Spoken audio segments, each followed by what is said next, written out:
Շնորհակալություն ազգային ժողովի հարգելի փոխնախագահ, հարգելի պատգամավորներ, ներկայացնում եմ զինվորական ծառայության եւ զինծառայողի կարգավիճակի մասին Հայաստանի Հանրապետության օրենքում լրացումներ կատարելու մասին օրենքի նախագիծը երկրորդ ընթերցմամբ, առաջինից երկրորդ ընթերցման ժամանակահատվածում ստացվել են որոշ առաջարկներ կառավարության գործընկերների կողմից, որոնք հիմնականում խմբագրական բնույթի են եւ ուղղված են եղել նրան, որպեսզի մենք ավելի հստակեցնենք առաջարկվող կարգավորումները եւ ձևակերպումները սահմանենք այնպիսին, որպեսզի դրանք նաև միանշանակ մեկնաբանություն ստանան։ Իհարկե նաև ունենք պայմանավորվածություն ենթաօրենսդրական ակտի մշակման ընթացքում հստակեցնել ընթացակարգերը եւ այս մասով նաև աշխատանքը նախատեսում ենք շարունակել այդ թվում ազգային ժողովի գործընկերների հետ, որովհետև հիշեցնեմ, որ խոսում ենք մի շատ կարևոր նախագծի մասին, որի նպատակն է շարունակել կառավարության ջանքերը մարդկային կապիտալի զարգացման ուղղությամբ եւ մասնավորապես աշխարհի top 50 համալսարաններում այս պահին ուսումնառող եւ ապագայում ուսումնառելիք ուսանողներին տալ հնարավորություն ուսումնառության ավարտից հետո համապատասխան կրթական աստիճանը ավարտելով վերադառնալ Հայաստան, առնվազն 3 տարի աշխատել կառավարության սահմանած կարգով եւ կառավարության սահմանած ոլորտներում եւ դրանից հետո ստանալ հնարավորություն նաեւ ազատվել զինծառայությունից եւ այս նախագծի նպատակն է, որպեսզի մենք մեր երկրի զարգացման օրակարգում ընդգրկենք այն ներուժը, որը արդեն իսկ ձևավորված է, իսկ այդ համալսարաններում ուսումնառությունը տալիս է գիտելիքի եւ հմտությունների մի պաշար, որը վստահաբար կարող է ծառայել մեր երկրի զարգացման օրակարգին եւ կարծում ենք, որ այսպիսով ավելի նպատակային ու թիրախային դարձնելով շրջանավարտների ներգրավումը մեր երկրի տարբեր ոլորտներում հնարավորություն կտա նաև առավելագույնը քաղել ձեռքբերված գիտելիքների եւ հմտությունների պաշարից եւ դրանք վերածել իրական արդյունքի եւ մեր երկրի զարգացման իրական առաջընթացի։ Եվ կարծում եմ, որ սրան սպասում են հազարավոր ծնողներ, ընտանիքի անդամներ, արդեն իսկ սովորող ուսանողներ եւ հենց այս պատճառով է նաեւ, որ մենք ենթաօրենսդրական ակտի մշակման համար դրել ենք առավելագույն կարճ ժամանակահատված, օրենքի ընդունումից հետո նախատեսում ենք, որ երկամսյա ժամանակը պիտի բավարար լինի, որպեսզի նաեւ կառավարության համապատասխան որոշումը ընդունվի եւ այս օրենքը այսպիսով կարողանա ուժի մեջ մտնել եւ գործել, այս պահին էլ իրենց ուսումնառությունը շարունակող եւ ավարտել պատրաստվող ուսանողների համար եւ հաշվի առնելով այս ուրեմն քննարկման թե շրջանակը եւ թե արդեն իսկ ենթաօրենսդրական ակտի շուրջ մեր աշխատանքները կարծում եմ, որ այն փուլում ենք, որ ամբողջությամբ կարող են գնալ նման մեխանիզմի հաստատմանը եւ դրանով եւս մեկ ինստիտուցիոնալ խողովակի ձևավորմանը մեր երկրի մարդկային կապիտալի զարգացման ուղղությամբ առաջարկում եմ հաստատել։ Շնորհակալություն։ Շնորհակալություն, հարցեր չեն լինի, կարող եք զբաղեցնել ձեր տեղը։ Հարակից զեկուցման համար ամբիոնի մոտ է արդեն գիտության, կրթության, մշակույթի, սփյուռքի երիտասարդության եւ սպորտի հարցերի հանձնաժողովի նախագահ Իսահակ Գաբրելյանը։ Շնորհակալ եմ, պարոն Ռուբինյան, հարգելի գործընկերներ, նախարարը ներկայացրեց նախագիծը։ Ես շատ կարճ օգտվելով առիթից ընթացքում մեզ դիմաց հարցերի մասով ասեմ, top 50 համալսարանները հարգելի քաղաքացիներ մենք չենք սահմանում, Հայաստանի Հանրապետությունը չի սահմանում, կառավարությունը չի սահմանում, կա Շանհայի վարկանիշային այդ հարթակը, դուք կարող եք օրինակ Google-ով կամ ցանկացած ChatGPT-ին օրինակ հարցնել եւ կտեսնեք, թե որոնք են այդ աշխարհի top 50 համալսարանները, որպես կանոն այդ առաջին 30-40-ը չեն փոխվում, հիմնականում նույնն են մնում։ Երկրորդ հարցը, արդյոք այս զորակոչին դա կվերաբերվի թե ոչ, ինչպես նախարարը նշեց, մենք ամեն ինչ անում ենք, որ այո, ենթաօրենսդրական ակտերը նույնպես մինչև ամառային զորակոչը վերաբերելի լինեն, բայց մի կարևոր նկատառում top 50 համալսարաններ ընդունվելու դեպքում դուք միևնույն է տարկետում ստանում եք, արդեն կա այդ կարգը, այսինքն դուք կստանաք տարկետում եւ հնարավորություն կունենաք ձեր ուսումը ստանալ top 50 համալսարաններում եւ մինչեւ դա էլ, մինչեւ ձեր ուսումնառության ավարտը արդեն վստահաբար այս ենթաօրենսդրական ակտերն կլինեն եւ ձեր ուսումնառության ավարտից հետո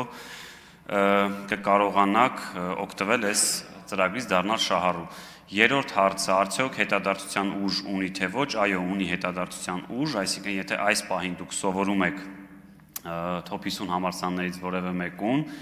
եւ ամառային անգամ զորակոչի ենթակա եք, իմ նշած այս 2 ամսյա ժամկետում մենք պետք է հասցնենք կառավարության որոշումն էլ ընդունվի, հանրապետության նախագահ օրենքի ընդունումից հետո կխնդրենք մի փոքր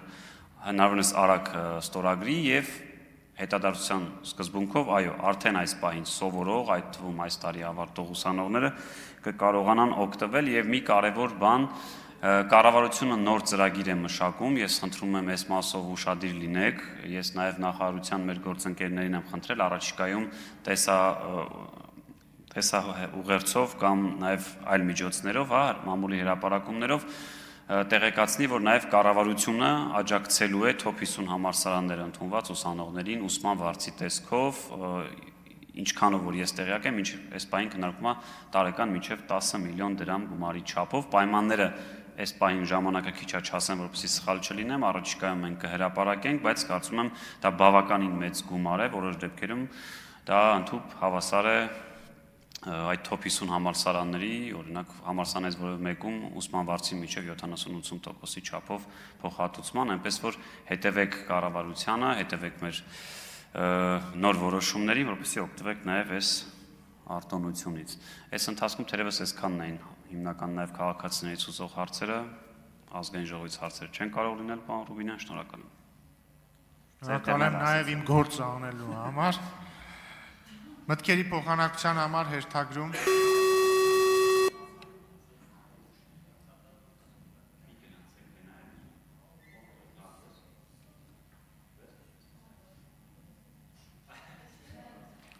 Կարնիկ Դանիելյան։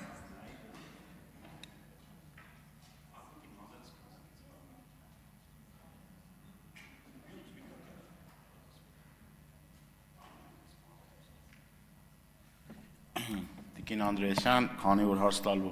հնարավորություն չկար, ելույթի տեսքով մի երկու հարցադրում ունեմ ձեզ, ակնկալում եմ ձեր պատասխանը։ Արդյոք դուք ունեք թվեր, թե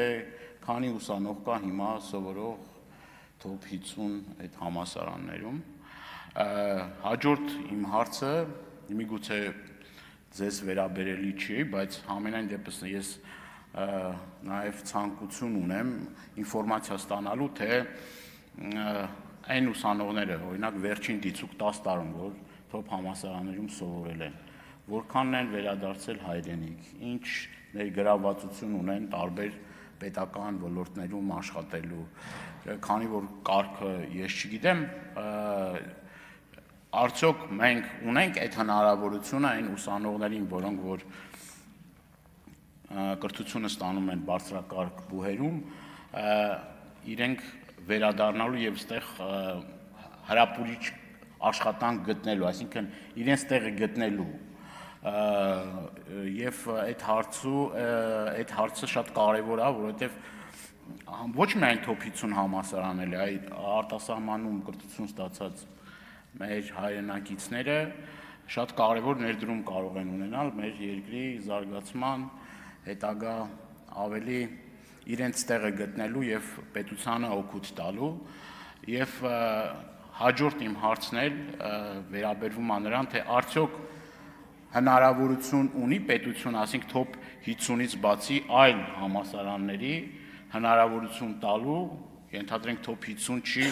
55-ը կամ 60-ի մեջ է մտնում, հնարավորություն ունի այդ շանսը տալու, որպեսզի մարդիկ ստանան համապատասխան բարձր որակավորում եւ հետագայում պիտանի լինեն մեր երկրին։ Շնորհակալ եմ։ Եզրափակիչ ելույթի համար պարոն Գաբրիելյան չունեք, տիկին Անդրեասյան համեցեք։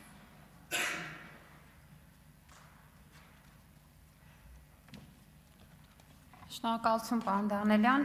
առաջին ընթերցման ժամանակ մենք թվային այս տվյալների մասին խոսել էինք, դրա համար հարկ չհամարեցի հնչեցնել, բայց քանի որ հարցեր առաջացան, հնչեցնեմ։ Իհարկե գիտենք, քանի հոգի են, որ այս պահին տարկետման իրավունք են ստացել եւ սովորում են, 570 շուրջ անձի մասին ենք խոսում եւ պոտենցիալ նաեւ այս անձանց այս որոշումները կարող են վերաբերել։ Այս պահին արդեն 50-ից ավել մեր քաղաքացիներ ավարտել են իրենց ուսումնառությունը, պետք է ասեմ, որ այս կարգը գործում է 2018 թվականից, այսինքն 2018-ից սկսած է, որ կարողացել են աշխարհի top 50 համալսարաններում սովորելով տարկետման իրավունք ստանալ եւ 50-ից ավել մեր քաղաքացիներ արդեն ավարտել են ուսումնառությունը, վերադարձի ցուցանիշները ամենևին լավը չեն, պետք է ասել, որ հիմնականում չեն վերադառնում եւ կարելի է ասել, որ ձևավորված մարդկային կապիտալը չի ծառայում իր նպատակին եւ նաեւ այդ պատճառով է, որ մենք առաջ ենք բերել այս օրենսդրական նախաձեռնությունը, որպեսզի տարկետում ստացած ուսում ստացող մեր քաղաքացիները նաեւ ունենան հետագա հեռանկար եւ վերադառնան իրենց մասնագիտությամբ աշխատեն կառավարության սահմանած կարգով տվյալ ոլորտներում եւ դրանով նաեւ իրենց զինծառայության հետ կապված հետագա աշխատանքները ու քայլերը իրականացնեն։ Ինչ վերաբերում է նրան, որ մենք դիտարկենք top 50-ից բացի նաև այլ համալսարաններ, պետք է ասեմ, որ մենք որևէ նոր խումբ սրանով առաջ չենք բերում։ Այսինքն այն քաղաքացիները, ովքեր տարկետման իրավունք ունեին, նրանք էլ մնում են տարկետման իրավունք ունեցող, ուղղակի նրանց հետագա հեռանկարի ընտրություն ենք տալիս, իսկ ձեր առաջարկը վերաբերում է թերևս գործող տարկետման կարգի ավելի բովանդակային կոնցեպտուալ քննարկմանը, որը այլ տրամաբանությամբ կարող ենք նաև միասին իրականացնել։ Շնորհակալություն։ Շնորհակալություն, հարցի քննարկումն ավարտվեց։ Քննարկում ենք պետական տուրքի մասին օրենքում փոփոխություններ կատարելու մասին օրենքի նախագիծը առաջին ընթերցմամբ ընդունելու մասին հարցը հիմնական զեկուցող կրթության, գիտության, մշակույթի և սպորտի նախարար Ժաննա Անդրեասյան։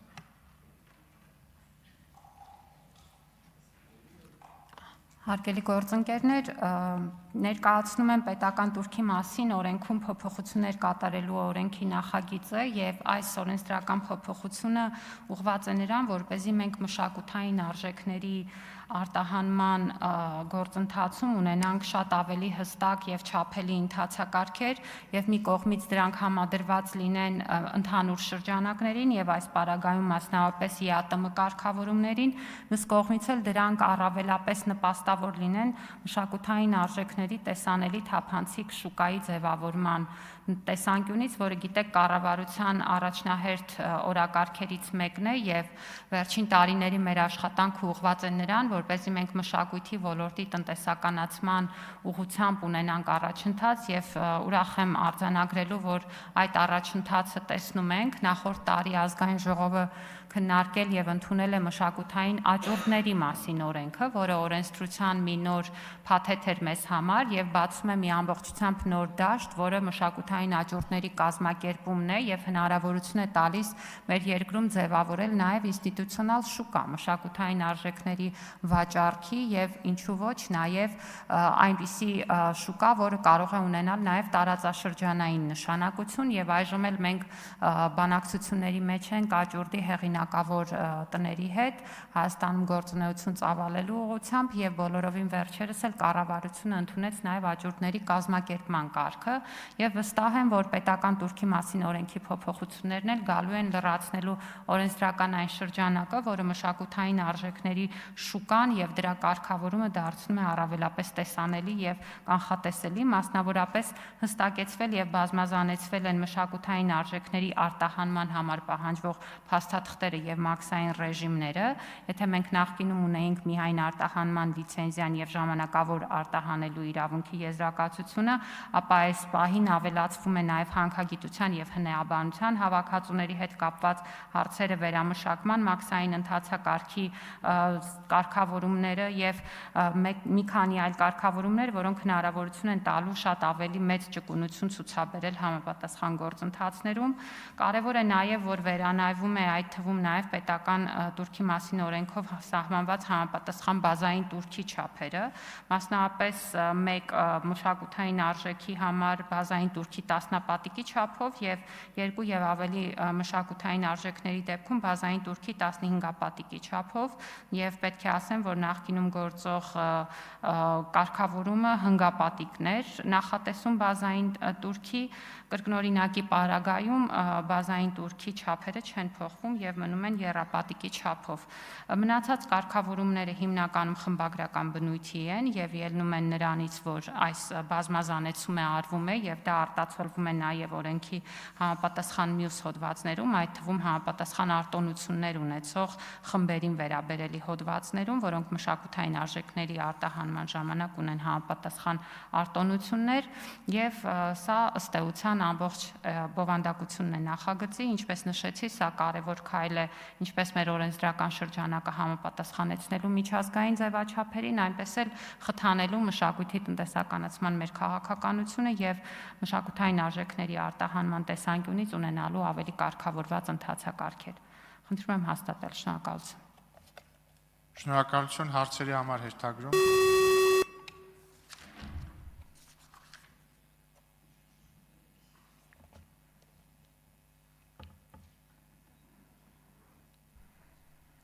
Գառնիկ Դանիելյան։ Արմենուհի Գյուրեղյան։ Տիկին Անդրեասյան կներեք, բայց հարցս վերաբերում է ոչ թե ձեր ներկայացրած օրենքի նախագծին, այլ ձեր կողմից հրամանի նախագիծ, որն արդեն շրջանառության մեջ է դրվել բուհերում, հա, պրոֆեսորադասախոսական կազմի թվային կարողությունների շրջանակը հաստատելու մասին այդ հրամանի նախագիծը, ինքը այն, որ արհեստական բանականության գործիքներից օգտվելու իմացությունը ցանկալի է, կարևոր է, բարձր գնահատականի արժանի, դա քննարկման ենթակա չէ, բայց ես այստեղ հիմնավորման մեջ մի քանի նախադասություն, մի քանի միտք, ինքը արդեն մտահոգիչ է եւ ես ուզում եմ ձեզ հետ ճշտել։ Այդ տեսեք ներկայացված փաստաթուղթը առաջարկում է բուհերում դասախոսական կազմի թվային կարողությունների զարգացման համակարգված մոտեցում, միտված թվային ուսուցման որակի մշտադիտարկում եւ դասախոսների ատեստավորման ազգային համակարգի վերապատրաստման ծրագրերի ստեղծում։ Այստեղ դասախոսների ատեստավորման ազգային համակարգի մասին եմ ուզում հարցնել։ Արդյոք այս ատեստավորման գործընթացը վաղը մյուս օրը դառնալու է խրախուսանքի միջոց, թե պատժամիջոց, ինչպես ասենք օրինակ ուսուցիչների վերապատրաստման այդ գործընթացը ինքը որպես կամավոր գործընթաց ներդրվեց, բայց հետո պարտադիր դարձավ, հասկացա։ Դա ասեք հետո Շնորհակալություն Տիկին Գյուրեղյան, ինչ վերաբերում է ուրեմն բուհերում դասավանդման որակին, կարծում եմ կընդունեք ինձ հետ, որ այստեղ մենք շատ անելիք ունենք եւ եթե ասում ենք, որ պետք է բարձրագույն կրթության որակը բարելավենք, դրա շատ պարտադիր մաս է կազմում նաեւ դասավանդող անձնակազմի շարունակական մասնագիտական զարգացումը եւ նաեւ այդ մասնագիտական զարգացման պարտադիր բաղադրիչ է ատեստավորման գործընթացը։ Ինչ վերաբերում է ձեր նշած փաստաթղթին, պետք է ասեմ, որ դա Էրազմուսի ծրագրերի շրջանակներում մշակված փաստաթուղթ է, իրենից առավելապես ներկայացնում է ուղեցույց, ոչ թե նորմատիվ կարգ, ինչը կարևոր է մատնանշել։ Թվային կարողունակությունների անհրաժեշտությունը անբեկանելի է, կարծում եմ ակնհայտ է, որ գնալով ավելի ու ավելի կրթության ոլորտում տեխնոլոգիաները մեծ տեղ են զբաղեցնելու եւ ինչքան մենք դրան պատրաստ լինենք, այնքան ավելի կհաջողենք, ինչքան անպատրաստ լինենք, այնքան ավելի խոցելի կդառնանք ու դասավանդողների այդ թվում վերապատրաստումը կարևոր է։ Ատեստավորումը լինելու է տրամաբանության մեջ բուհերի ինքնավարության շրջանակում բուհերի կողմից, բայց մենք առիթ կունենանք այդ նախագծերը շատ մանրամասն քննարկելու։ Շնորհակալություն։ Արձագանք։ Խնդիրը նրանում է, որ այո, մենք գիտենք, որ այսօր բուհերում պրոֆեսորադասախոսական կազմի տարիքային բաշխվածությունը ի օգուտ երիտասարդության չէ, այլ դեռ ավելին ի օգուտ 60 եւ ավելի տարիք ունեցողների է եւ չմոռանանք նաեւ, որ ըստ էության գիտական աշխատանքը, որը նաեւ բաղադրիչ է բուհերում, բուհական աշխատանքի, ավելի շուտ ստեղծագործ մտածողություն է եւ ես ելի եմ ուզում, որ դուք այստեղ հնչեցնեք, դա դառնալու է այդ ստուգումը նախ տեսեք առաջինը ատեստավորում, հետո վերապատրաստում, թե վերապատրաստում, հետո ատեստավորում, հիմնավորման մեջ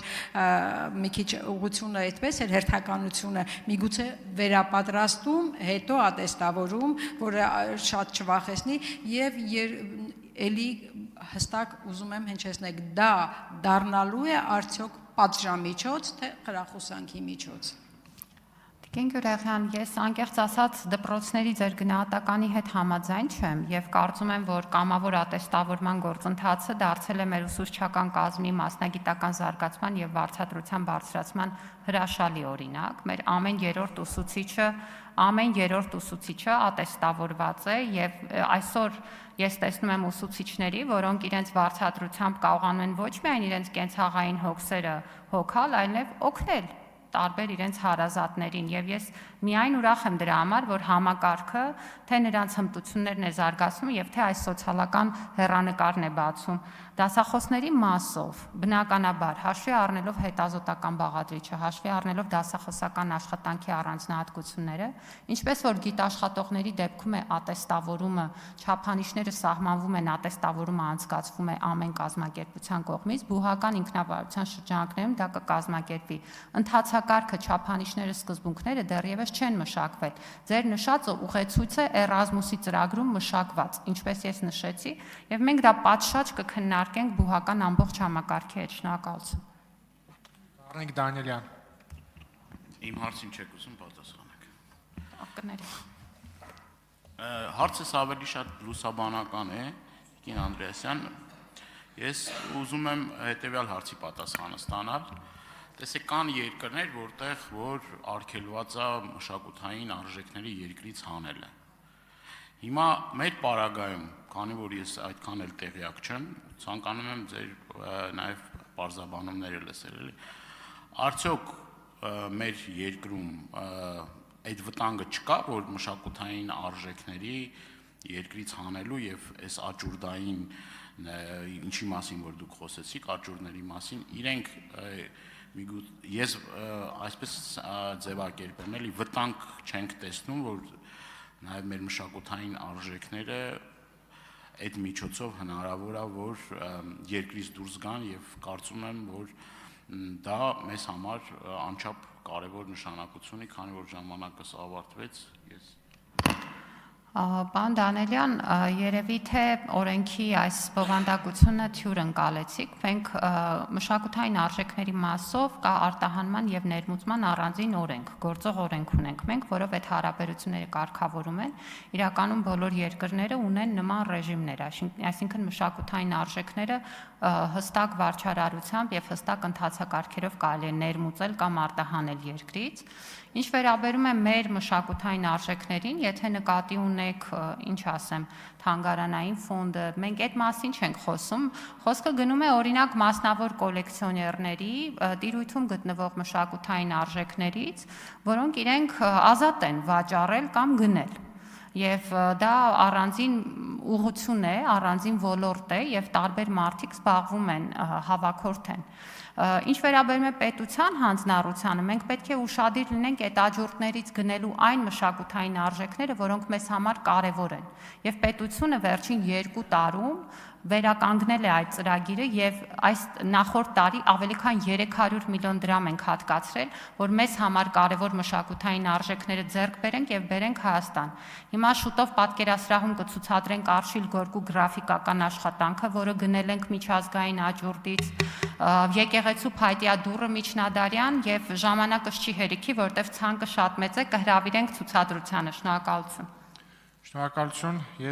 հարցերն ավարտվեցին, հարակից զեկուցման համար ամբողջի մոտ եմ հրավիրում գիտության, կրթության, մշակույթի, սփյուռքի, երիտասարդության եւ սպորտի հարցերի մշտական հանձնաժողովի անդամ Ջուլիետա Ազարյան։ Ներողություն Տիկին Ազարյան, հետ գնացեք։ Չէ, չեք ուզում, իրոք չէի նկատել, պարոն Դանիելյան։ Համեցեք Տիկին Ազարյան։ Հարգելի գործընկերներ, նախագիծը քննարկվել է հանձնաժողովում, ստացել է դրական եզրակացություն, առաջարկում եմ քվեարկել կողմ։ Հարցերի համար հերթագրում։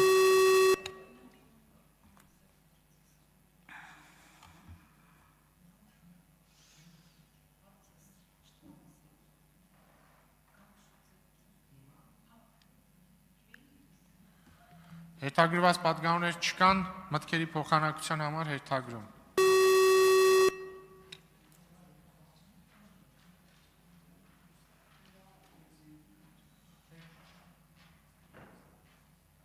Արմենուհի Կյուրեղյան։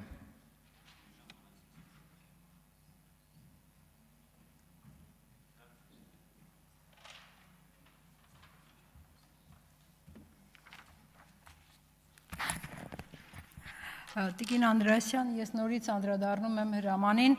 տեսեք, ես չեմ խոսում նախագծի բովանդակության մասին, իսկապես այնտեղ կան հիմնական սկզբունքները,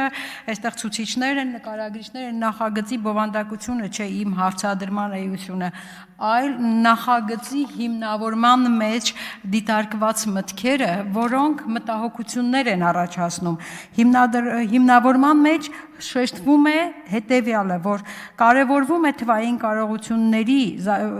բուհերում դասախոսական կազմի թվային կարողությունների զարգացման համակարգված մոտեցում է առաջարկվում, միտված է թվային ուսուցման որակի մշտադիտարկմանը, դասախոսների ատեստավորմանը եւ վերապատրաստման ծրագրերի ստեղծմանը։ Ես առաջարկում եմ, որ միգուցե սկիզբը սկսվի վերապատրաստվող ծրագրերից եւ դրա արդյունքում նոր ատեստավորում եւ դրա արդյունքում արդեն խրախուսանքի մեխանիզմ առաջարկվի եւ ոչ թե հանկարծ ինքը դառնա պատժամիջոց։ Սա է իմ առաջարկը, սա է իմ խնդիրը, որ մենք քննարկենք, որովհետև ելի եմ կրկնում, գիտական աշխատանքը, պրոֆեսորադասախոսական աշխատանքի կարևորը բաղադրիչ է, իսկ գիտական աշխատանքը առաջին հերթին ստեղծագործ աշխատանք է, եւ մենք այդ մեծ փորձ ունեցող պրոֆեսորադասախոսական կազմին փաստի առաջ կանգնեցնենք հանկարծ Աստված մի արած է պատժամիջոց կիրառելով, սրա մասին եմ ես խոսում եւ քննարկման ժամանակ դա պետք է կարևորել։ Շնորհակալություն, մտքերի փոխանակությունն ավարտվեց, Տիկին Ազարյան եզրափակիչ ելույթ չեք ունենա, Տիկին Անդրեասյան չեք ունենա, հարցի քննարկումն ավարտվեց, հարգելի գործընկերներ, ընդմիջում 1 ժամ։